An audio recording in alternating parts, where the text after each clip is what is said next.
I know what you want. I know what you came here for. That thing you crave more than anything else. It's a primal urge, drives men to absurd distances and to engage in ruthless and inhuman acts. It's a high unlike any other, known only to those few who have indulged in its infinite pleasures. An addiction stronger than any known narcotic. The wonderful world of trains.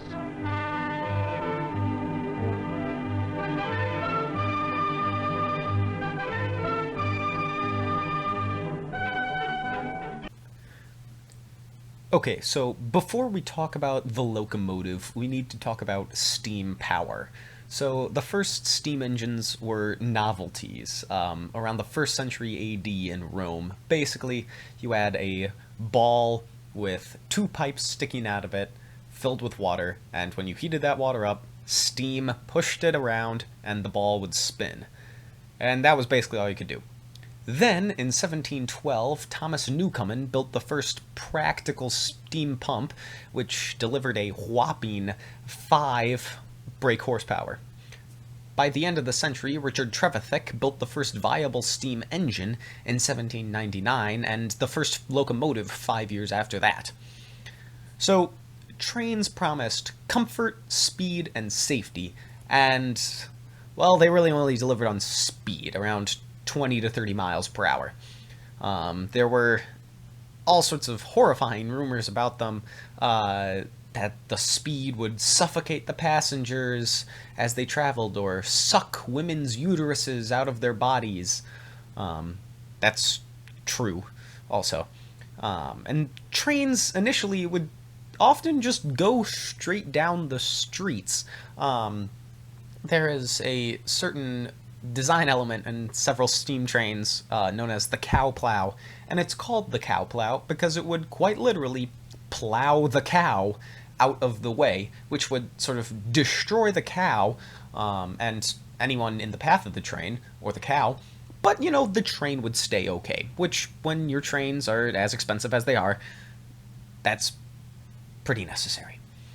So I'm going to avoid the brunt of rail politics, because while interesting, they're so dense, and I don't have the time to prune through all that, and let's be honest, you don't have the time to listen to all of that.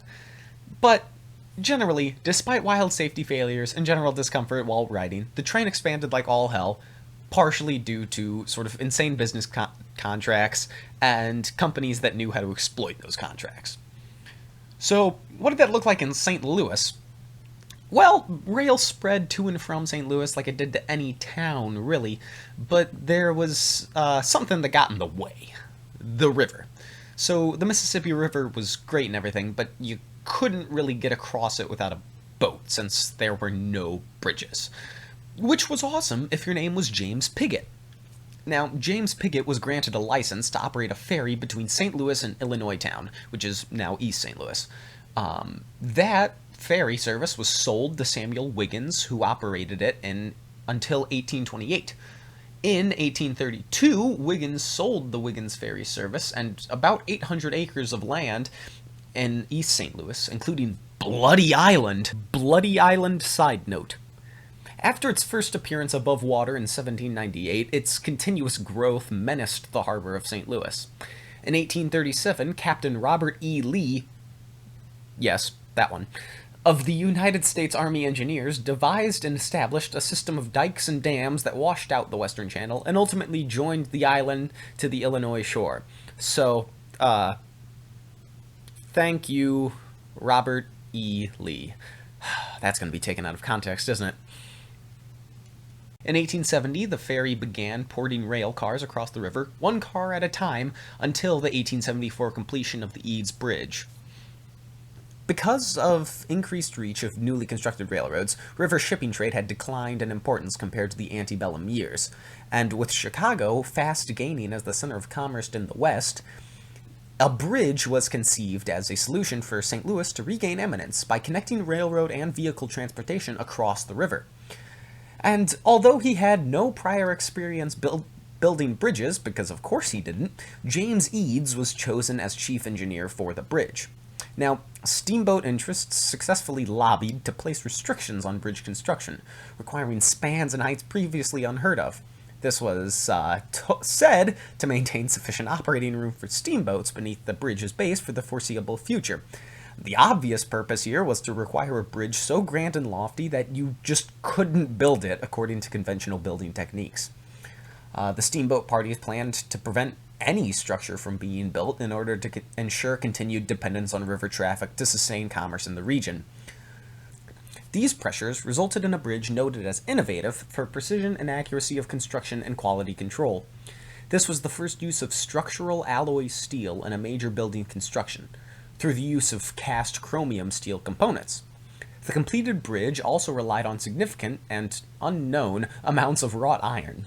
Eads argued that the great compressive strength of steel was ideal for use in the upright arch design. His decision resulted from a curious combination of chance and necessity due to the insufficient strength of alternative material choices. The particular physical difficulties of the site stimulated interest solutions to construction problems. The deep caissons used for pier and abutment construction signaled a new chapter in civil engineering.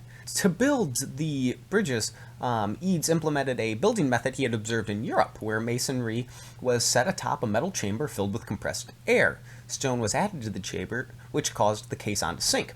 Workers dove into it to shovel sand into a pump that shot it out into the air so the masonry could be sunk to the riverbed. Numerous workers who operated in the Eads Bridge caissons, still among the deepest ever sunk, suffered from caisson disease, also known as the bends. And in that process, 15 workers died, 2 other workers were permanently disabled, and 77 were, quote, severely afflicted, end quote. So, Eads secured 47 patents during his lifetime, many of which were taken out for parts of the bridge's structure and devices for its construction.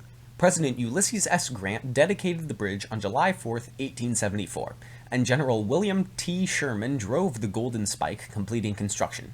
After completion, 14 locomotives crossed the bridge to prove its stability.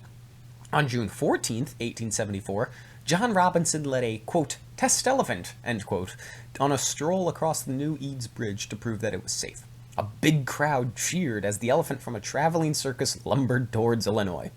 Popular belief held that elephants had instincts that would make them avoid setting foot on unsafe structures. 2 weeks later, Eads sent 14 locomotives back and forth across the bridge at one time. The opening day celebration on July 4th, 1874, featured a parade that stretched for 15 miles through the streets of St. Louis. The cost of building the Eads Bridge was nearly $10 million, or about $220 million with inflation. Although an engineering and aesthetic success, the bridge operations became bankrupt within a year of opening. The railroads boycotted the bridge, resulting in a loss of tolls, and the bridge was later sold at auction for 20 cents on the dollar. This sale caused the National Bank of the state of Missouri to fold, which was the largest bank failure in the United States at the time. Eads did not suffer financial consequences. Many involved with financing the bridge were indicted. Eads was not. Now, the Eads Bridge had long hosted only passenger trains on its rail deck. In the late 20th century, however, passenger traffic had declined because of individual automobile use, and the railroad industry was restructuring. By the 1970s, the Terminal Railroad Association had abandoned its Eads trackage. The bridge had lost almost all remaining passenger rail traffic to the MacArthur Bridge during the early years of Amtrak. The dimensions of modern passenger diesels were incompatible with both the bridge and the adjoining tunnel linking the Union Station trackage with Eads. Metrolink service over the bridge began in 93. The bridge was closed to automobile traffic between 91 and 03 when the city of St. Louis completed a project to restore the highway deck so that people could, drive over it again.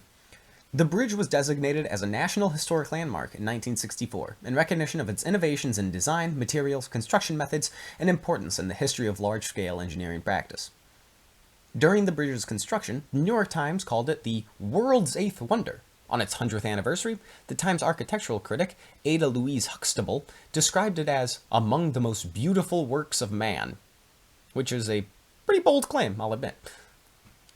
Where to see train history? Well, for one, the Eads Bridge still exists, So you can go to, Laclede's Landing and really get a look at it from the underside. You can drive over it into East St. Louis. You can ride the Metro link under it into East St. Louis. But it does still exist, and it's still a relatively busy nightmare to drive over.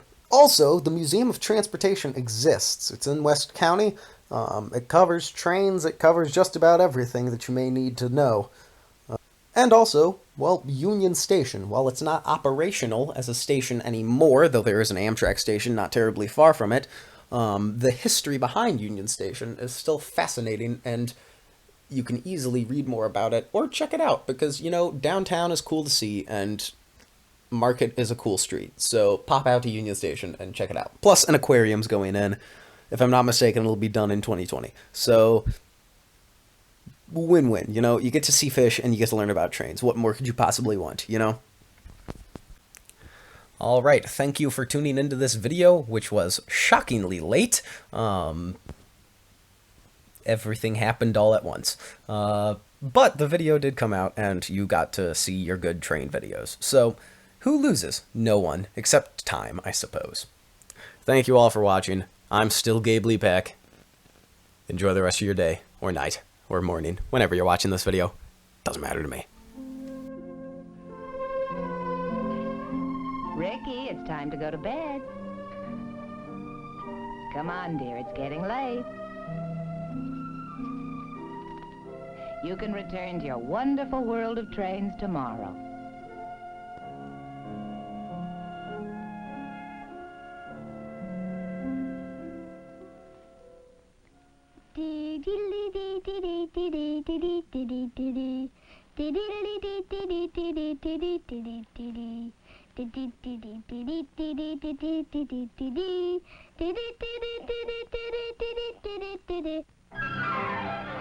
The wonderful world of trains has been presented by the Lionel Corporation.